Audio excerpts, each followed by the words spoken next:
Natural Samaba. Na Sawachi Konkoya. Natural Samaba. Na Sawachi Konkoya. Natural Samaba. Hey, asam de bebre na ba nsam na epi. Enti e mo de tew ne enko. De di kan. Ye bekọ ahoma no so ne ye di ho nkomo. Eye Ora John Gachi, Professor John Gachi, Obemfo ni Okunini, Obemfo, Professor John Gachi. What the adwenkyerɛ bi abetudwa kyerɛ sɛ saban kɔso so wo tu sa na mo na wo hwɛ bɛsa sɛ banking sector no. Aban na adwen sɛ ɛsɛ woni sika.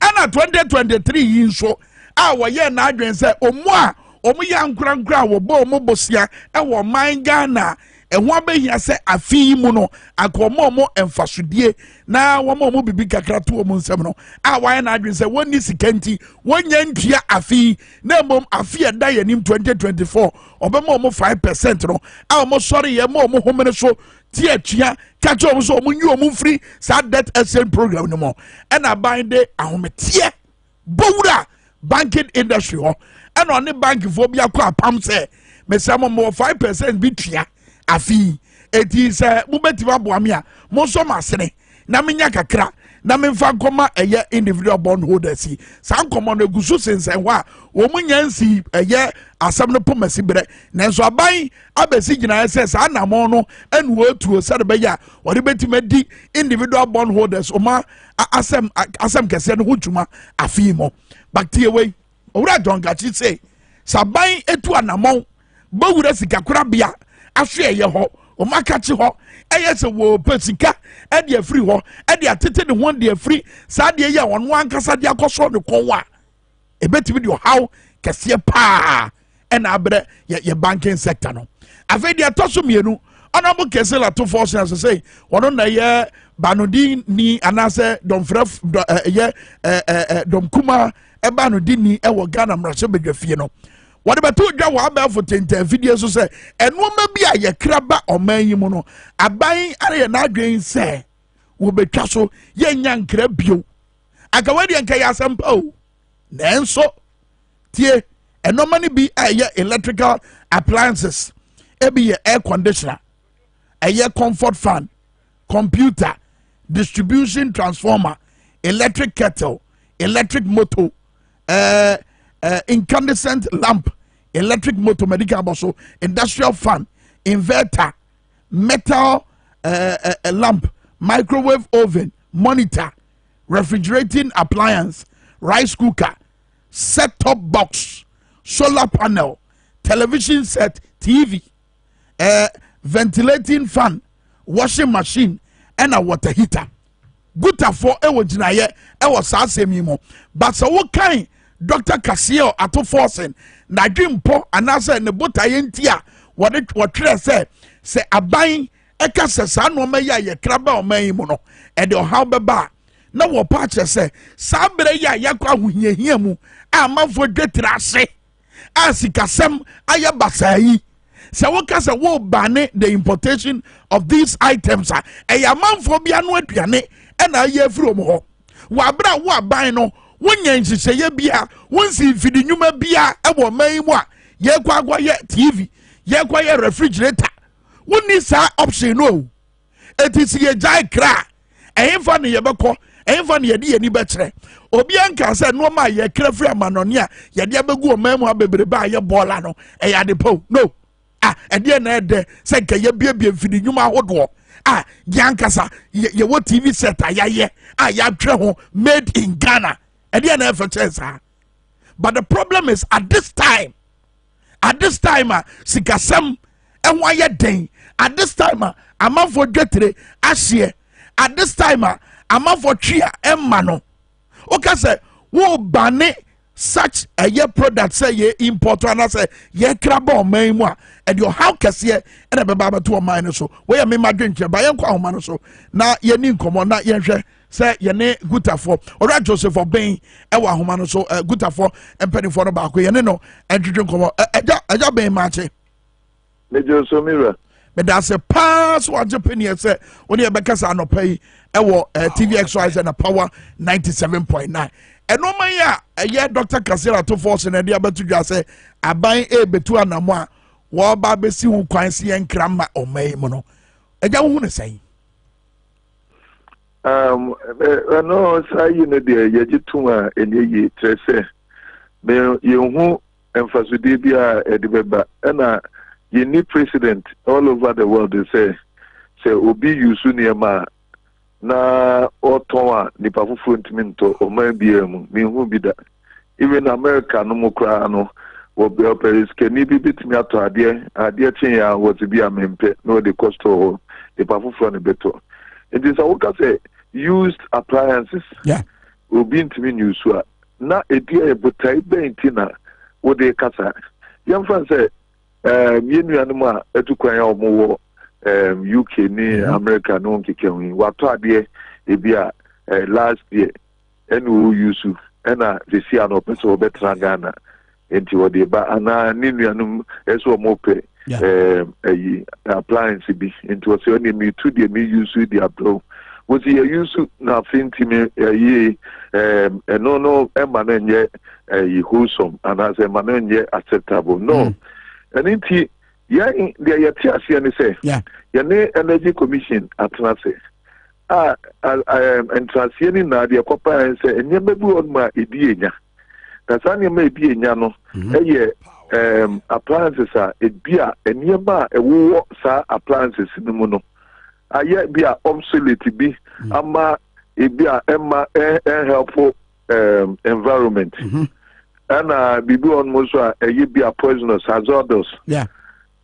Sani emano ewu mbia bibi te se mercury no mo no nkeka wu no nti sani emano se ye de ba oman mu a enyeyi na ye establish se sa ade no wo mo ka no ebi wo new appliances mu and ebi wo old appliances nti the so wo ye and it say wo de wo regulations and standards and na ebe decipher wo de be yi de ensese eba no that would be a free move but one can say idea you use no manoma and then the okasa enya scientific it doesn't make sense because I don't know the big and shots would be up or maybe what which advanced countries it is a Turkey for ya they show more advanced Germany are from to kai for one more near my year to use items a year to and the compete Tony na what would be called a Turkey. They've been most to be called Arabian countries.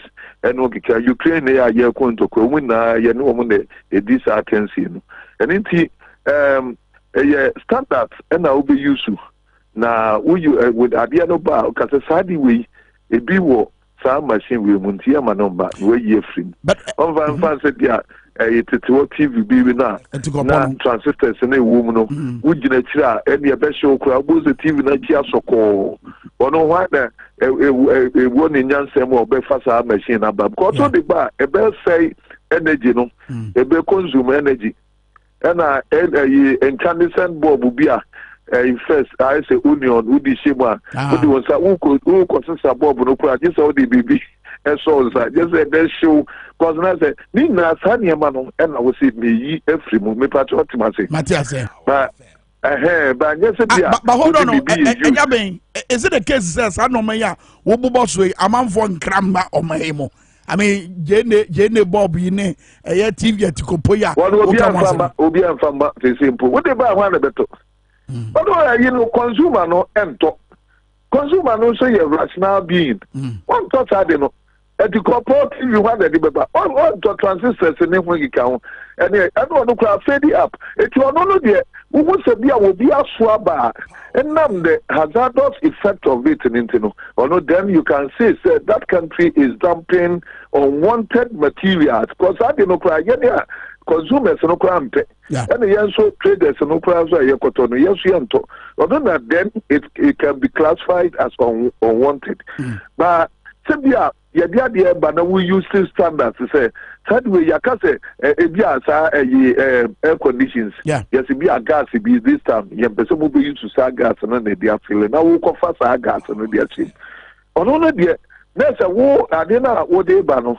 One for the right component, yes, But also the betting new item, and the being so betting old item. The patrol myself, but the MIP be been so your friend retrofitting. Also, of course, more way. Of course, more. Well, tell me, I work at a serving traders or better a beer over pump. Of course, over basis 3 years. And so, of course, they do tell me what they call from. Young go to na the being a war and soon one go to you could near my components a woman, your best son, a bema, then as I union, your son refurbishment.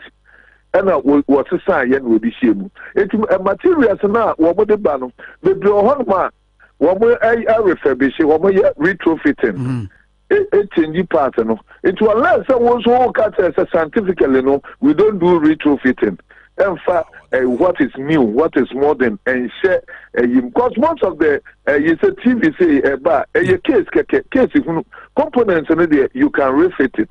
And it's one review because it doesn't make sense. But the idea is they should use the standards to determine what is allowed to come in and or what is not to come in, regardless of the or it being new or old. Yeah. But okay standard asama. Is it the case say Ghana ni standard ye ni shebi ye di jina ka say ye ena ubetima kraba o mahemu ye wintimi kraba emma o mahemu ena se o bibi sa na.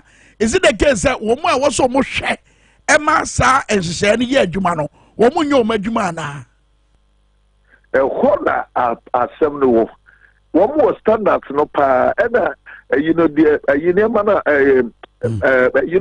act now parliament a gazette and retreat the standards in the crown school. Now the only thing mistake on my say standards do not know used item or new item. Standards any science only determine idea any what at the anymore so at the and then a better determine but just any say new item be back now say Sadia and you crash him a new to interim sunny channel. Maybe that is only a new items in it doesn't make sense.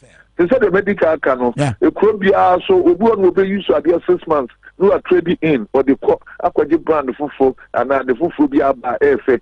It is the fact say when you saw the other 6 months and make it old or make it useless or make it I don't know what to unwholesome. It doesn't make sense. It doesn't make sense at all. It is used item no and maybe one is completely obsolete. It's at the couple TV are making. But they are obvious. They are all cotton on top. They are only bazwa they are on top. It is honey mano and who will be a coswa dia bar and no a be hazardous or only a friend dumping that's you are dumping what you do not want into another country. But it is a moment clear distinction. Okay. Now Esana in 24 hours one more the said we must be able to next one use science to determine what they are going to do. Because there will be this year make us saying no way you should have the bear 1 year. What will make Ghana me ba? What will the use goods ba? What be that? It doesn't qualify for you to. Interesting. Meanwhile, also standards, any science and who use it to decipher what is allowable and what is not allowable. But sabre mo ayesika sem ato ape ye dam na donko mo. Saban is because what the gaga say one con one sama. Ebu aya wo kwa one sama.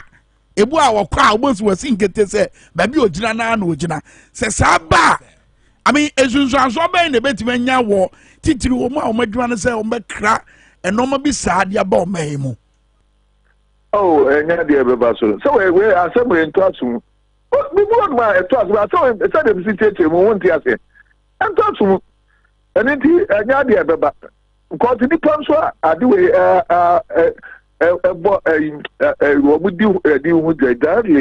are talking about over 100,000 people are directly involved in this trading. And I will depend on so any animals or more a manania womana a tutonia mano a shape a baby a friend or door to door womode bano. Almost do see we are talking about 200 people in this industry.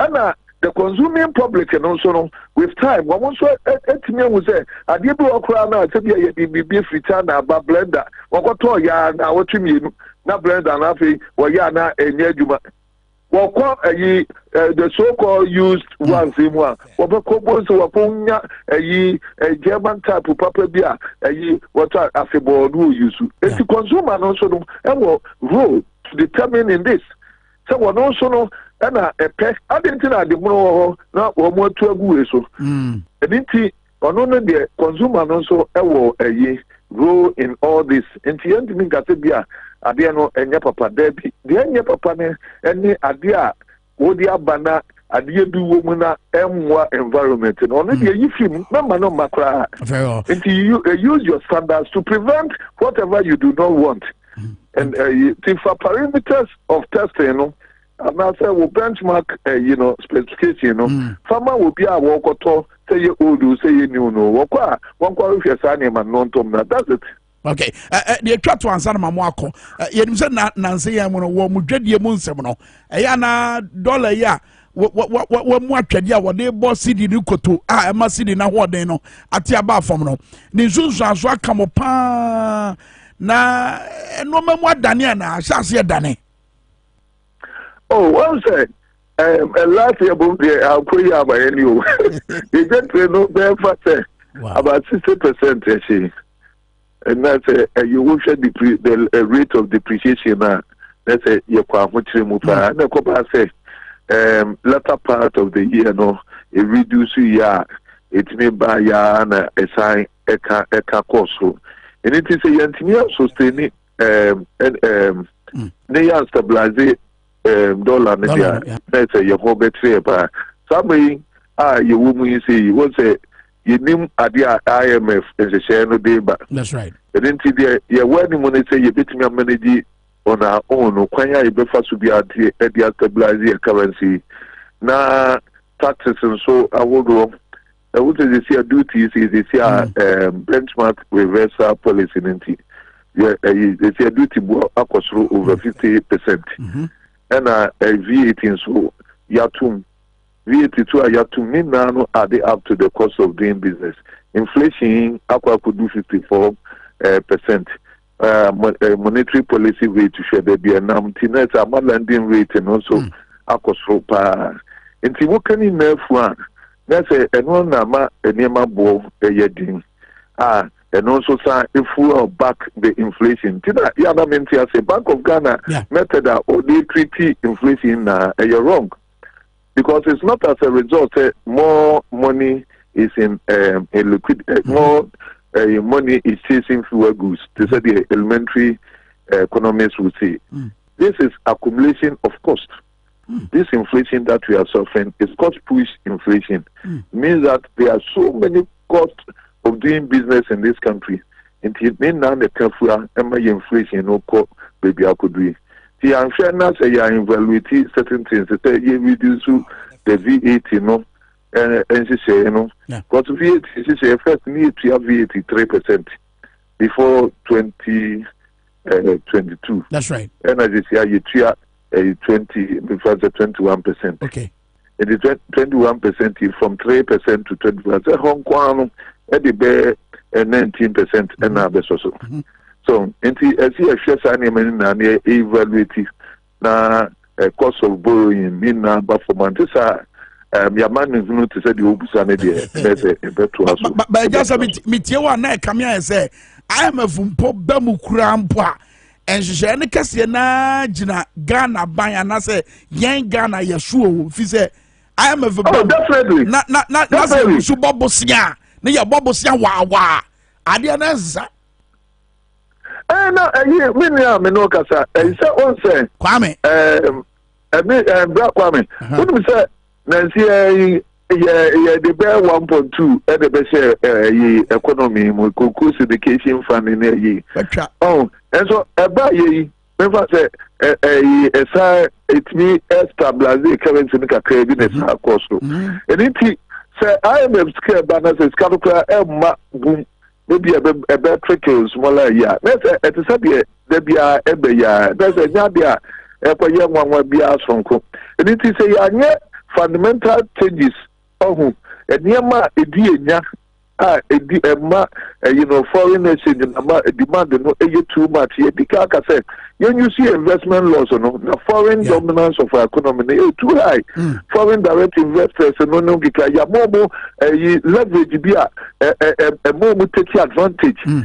This is kind of by na one more between your communication giants here where it's woman is the banking industry yet womb banking industry they can Ghana banks womb it woman now so this kind of what is called mother companies China more baby woman first can be a cream China more more ton this year woman economy associate now about 30% because that's China. Wow. One first KBA because your investment law no and show say okay scanner open so what they turn your manufacturer buha may be a fakoka or near but with me have been so with their evidence of 1 million worth of goods. Now after the crew for the factories for no action near Manabasa, there's one of the answer your forest yard or Sunday co. Into some young investment law so no answer clear money on the Kahwa. This is kind of bad, and so Sanko Fuya, Wamaye, and Primary, being any impete, or would the minister one year, corner the Bia, your motive.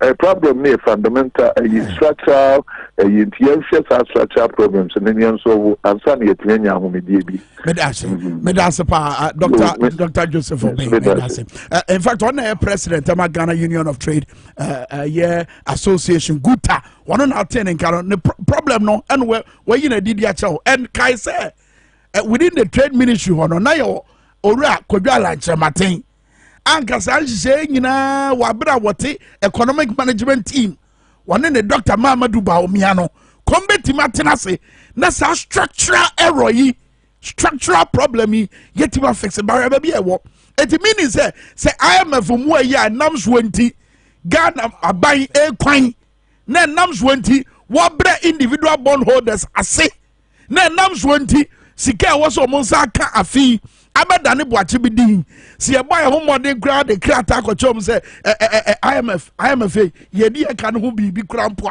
na IMF enwo ye den na wo se wo mayam wa krampo hwisi entina His Excellency John Dramani Mahama wa Chatham House we politics at the tonchan e catch Ghana ban say every bra was shase word bomb koko se baby a ye kwei enye baby a ye kwei enye baby a ye kwei enye ne and you see it's not too late sabre pa ne bra e was a Ghana ban led by His Excellency Nana Addo Dankwa Akufo-Addo what the form so tum one the form so entum swallow your pride sit down with the gurus in the economic industry and I say omo ma ben e economy mu no more munim de eba ekwanya ye betima faso aboama ye sidie nya ahoden fi se bra na wo opposition one of the trump cards they say sabra ne ye sidi ne ye hata wo ka wa Santa Maria na shatade fita ede sidi na ye hata ma opia ye mobo eti John Mahama e ka wo United Kingdom say tiwe. Investors are hesitating at the moment to come to Ghana. The economic situation is difficult. And I noticed you were critical of the proposals to restructure domestic debt. But nevertheless, it's a real problem. And investors will be looking at what your solution is to this domestic debt. In fact, and the international, you mentioned some solutions, the international, but the domestic debt is particularly difficult.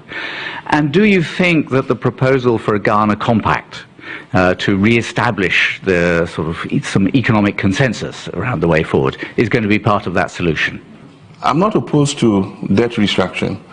Debt restructuring is a condition precedent to getting an IMF program. And Ghana needs to do a debt restructuring to be able to go into a program.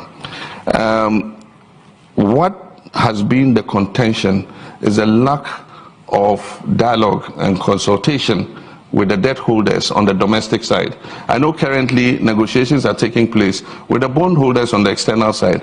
Not the same treatment with domestic bondholders. Government feels it can just ride roughshod over them. So one fine Sunday night, we all relaxed at home, and then we had the finance minister,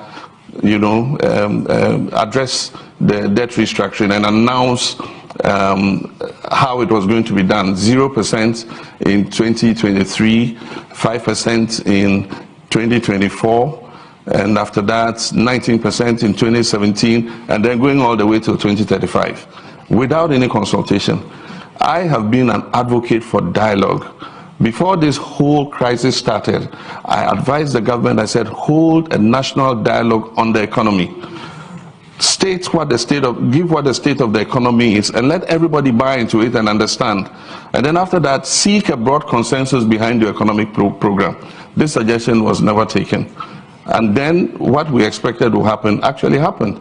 We had kept raising the red flag since 2019 about government's reckless borrowing program, going onto the Eurobond market every year for $3 billion and not investing it in the productive sectors of the economy, most of that money being used for consumption. And that is what has ended us where we are. And after you've recklessly mismanaged the economy, you don't want to make the same sacrifices. You're asking the people to make all the sacrifices. Sacrifice your bond, I'll pay you in 15 years. How do you know the person will live till 15 years? And yet, correspondingly, government expenditure is increasing. One would have thought that in this crisis, you're not going to increase your debt in this budget by 82 billion over last year. 2023 budget has seen government expenditure increase by 82 billion over 2022. That is not a government that is serious about making the same sacrifices it is asking the people to do. And that is our concern with this debt restructuring program. Apart from that, you don't let the driver who ran you into a ditch, after you've managed to pull the car out of the ditch, see him sit behind the wheel again. And I mean, the majority itself, members of the MPP, have said, take this finance minister out. Bring somebody who the public will have more faith in, and because he didn't create the crisis, they will be better able to have a negotiation and sit down with this person and negotiate in good faith. But the one who's caused the problem is the one you are asking to negotiate with bondholders for a debt restructuring. Imagine. Do you cause a problem, no? Ne amana shata difita. Setanase. Ne omwa. Ye di omo ka, ye ni sika, ye betimi ni omo, ye betimi etua no. Eni omo ntina se na munia no. So point to na joma make no, and medisi amawie. Wa making it clear. Tenase biem bia won krata mu, se covid sika no en krata na wo so biem biem. Wa bra wo ka cha man for say omo sacrifice. Now the sika wo de bobra no kakraka.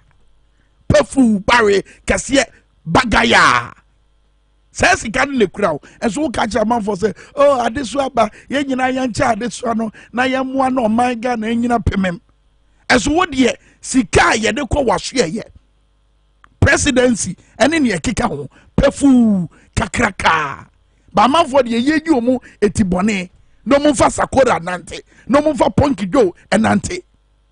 And your mama can at the end of just say, Obi Ben live up to that 15 years now. What you say, no, now when you're sick, at the end of the maybe I do.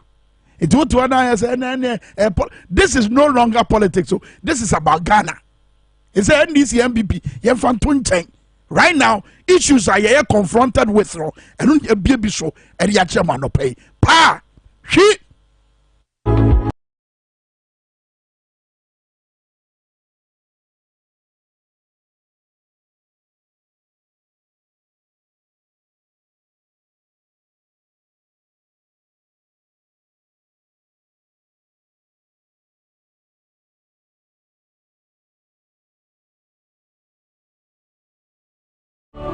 There will be that moment in your life where nothing